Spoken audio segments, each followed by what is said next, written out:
Saya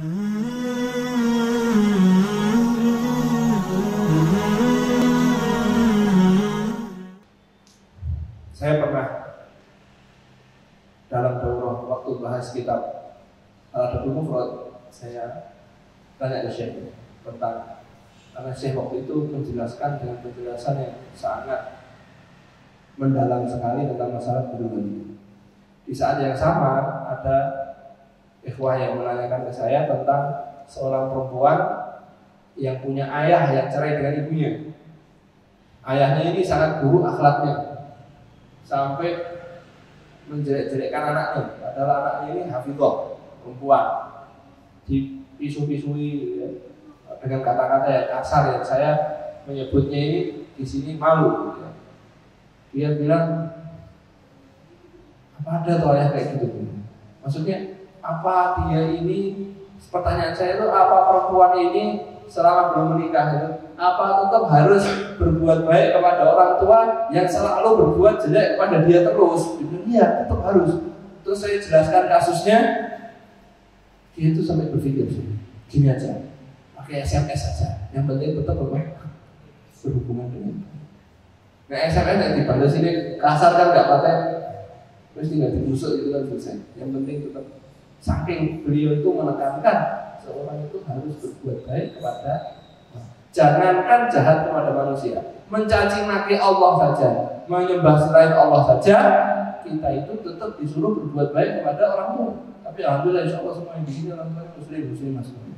Kalau ada yang orang tuanya nggak muslim kafir, tetap harus berbuat baik, kecuali memerintahkan apa-apa yang dilarang oleh Allah Subhanahu Wa Taala dan Rasul. Baru dia tidak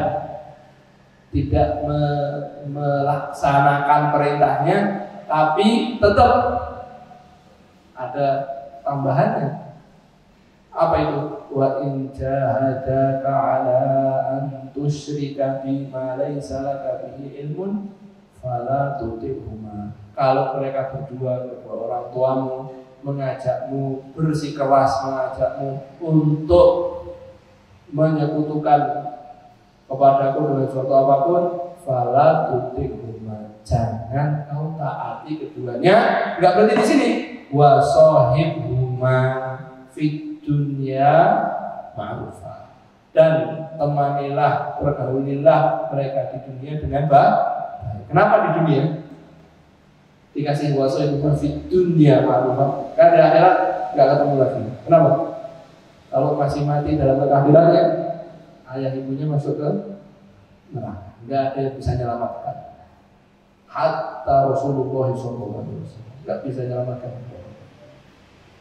Hatta Rasulullah SAW minta izin sama Allah untuk memintakan ampun buat ibunya, enggak diizinkan oleh Allah Subhanahu Wa Taala. Enggak diizinkan oleh Allah Subhanahu Wa Taala. Ya.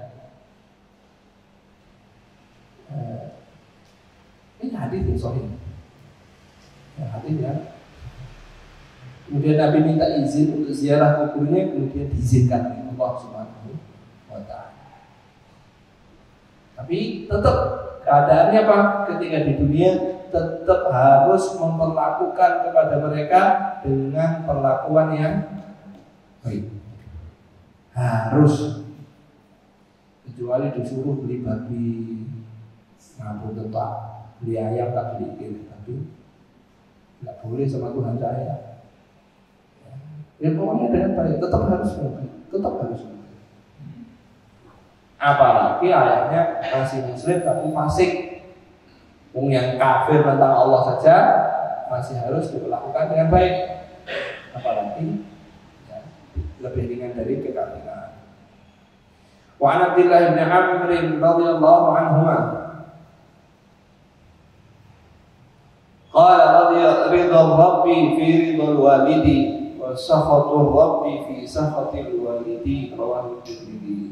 Ridhonya Allah berada di pada ridhonya orang tua, ayah, di sini disebutnya ayah. Ridhollah fi ridhal walidi, ridhonya Allah itu ada di ridhonya ayah. Wa sakhatur rabbi, dan kemurkaan Allah fi sahhatil walidi, di kemurkaan ayahnya. Jadi ketika kita memperlakukan orang tua dengan buruk sehingga dia pun marah kepada kita, maka saat itu pun Allah Subhanahu wa taala juga marah kepada kita. Kalau kita memperlakukan kedua orang tua kita dengan baik, maka saat itu pula keridhaan Allah, hingga orang tua kita ridho kepada kita, senang kepada kita, saat itu pula Allah pun ridho kepada kita. Tapi ketika orang tua memerintahkan hal yang tidak diridhoi Allah, terus orang tuanya marah, bukan berarti terus Allah marah sama dia, enggak. Tetap ada batasannya. Tapi itu pun tetap harus kembali wasahibuma fid dunya ma'ruf. Orang tuanya memerintahkan hal yang diharapkan, terus kita menolak, terus orang tua marah, kemudian berdalil marahnya orang tua itu marahnya Allah, enggak. Allah marah dengan marahnya orang tua ketika anaknya itu membuat orang tuanya marah dalam hal yang ma'ruf, dalam hal yang benar. Maksudnya benar-benar juga membuat orang tua Allah itu tidak melakukan dengan baik, ngomong kasar, ya, tidak ngopeni, tidak memperhatikan keadaannya.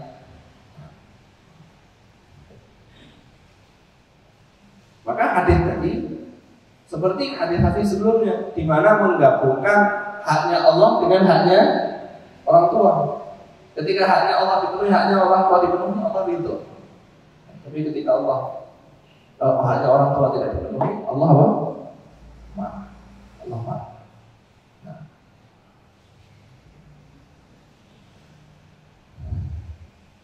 Maka sebagaimana kita mencari ridhonya Allah Subhanahu wa taala, kita juga mencari ridhonya siapa?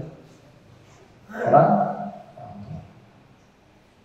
Kalau seorang perempuan dia hidup di dunia itu ketika sudah menjadi istri, yang dicari itu dua, ridhonya Allah dan ridhonya siapa? Suami. Kalau orang laki, dia itu hidupnya cuma dua, mencari ridhonya Allah dan ridhonya siapa? Orang tua. Jangan dibalik. Seorang laki-laki mencari ridhonya istri, tidak akan pernah bisa didapatkan kecuali melakukan semua perintahnya dan menjauhi semua larangannya. Betul. Ya. Itu pun masih kadang-kadang tidak ridho seorang istri kepada kita. Jangan dibalik. Seorang laki-laki mencari ridhonya Allah dan ridhonya siapa? Kemudian ridhonya siapa? Orang tua. Kalau seorang istri dia mencari ridhonya Allah, kemudian ridhonya siapa? Suami. Sekarang banyak orang laki-laki yang mencari ridhonya istri, tidak mempedulikan orang tua. Makanya ciri-ciri akhir zaman itu Pak, di antara riwayat yang disebutkan terbaliknya urusan itu apa? Ta'atul azwaj wa uququl ummahat. Takut sama istri, taat sama istri, durhaka sama orang tua. Ini termasuk kopi jeleknya kepribadian seorang laki-laki. Ya. Terus gimana? Apa saya suruh milih ibu apa istri? Loh, nggak milih. Jangan dijadikan pilihan. Seorang istri diajarkan untuk melayani suami, membantu suaminya untuk birrul walidain. Untuk birrul walidain. Ya. Karena ini kadang-kadang ummahat ibu-ibu kurang memperhatikan. Sebagaimana kita memperlakukan kepada seseorang, kita akan diperlakukan. Itu kunci. Kita memperlakukan dengan apa, nanti kita akan diperlakukan demikian. Silahkan, ini sudah terbukti. Kama tadi sudah. Bagaimana Anda memperlakukan, Anda akan diperlakukan. Akan diperlakukan, kecuali dirahmati Allah dan diampuni dosanya. Orang yang buruk perlakuannya kepada mertuanya, nanti dia punya menantu gak? Nah, nanti menantunya akan buat buruk sama dia. Seorang istri punya anak laki-laki, bakal punya istri gak anaknya? Nah, seorang istri kalau nggak taat kepada ibunya suami, nanti anak laki-lakinya bakal punya istri. Istrinya akan mengajak suaminya untuk tidak taat kepada dia. Kenapa? Karena dulu dia tidak membantu suaminya untuk taat kepada ibu. Hati-hati ya. Kama tadi sudah. Sebagaimana kita memperlakukan, kita akan diperlakukan. Seorang istri yang tidak membantu suaminya untuk taat kepada ibunya, kepada abahnya, kepada bapaknya, maka suatu hari nanti menantunya akan mengajak anaknya untuk tidak taat kepada sudah jadi rumus. Sudah jadi rumus. Anda tidak memperhatikan anak, anak juga tak akan memperhatikan. Ini sudah jadi rumus.